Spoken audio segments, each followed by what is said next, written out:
अल्हम्दुलिल्लाहि वहदा वस्सलातु वस्सलाम अला मन ला नबी अबादा अम्मा बाद। इस्लामी भाइयों, खाना पीना जो इंसानी ज़रूरत है, इसमें इंसान के लिए उसकी लज्जत कामो दहन का सामान भी है।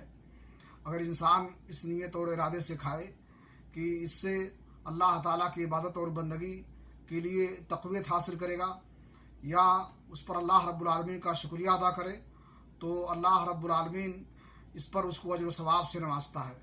सही मुस्लिम शरीफ की हदीस है, अल्लाह के नबी जनाब मोहम्मद रसूलुल्लाह सल्लल्लाहु अलैहि वसल्लम ने फरमाया, इन्नल्लाह ला यरदा अनिल अब्दि अन याकुल अकला फयहमदहु अलैहा व यशरबु शरबा फयहमदहु अलैहा। अल्लाह रब्बुल आलमीन उस बंदे से खुश होता है जो खाने पीने के बाद उसका शुक्र अदा करता है और उसकी हम्द व सना बयान करता है। अल्लाह रब्बुल आलमीन से दुआ है कि अल्लाह ताला हमें तौफीक दे कि उसकी नेमतों के पाने के बाद उनके मुकाबले में अल्लाह रब्बुल आलमीन का हम शुक्रिया अदा करें और कुफरान नियामत से बचें।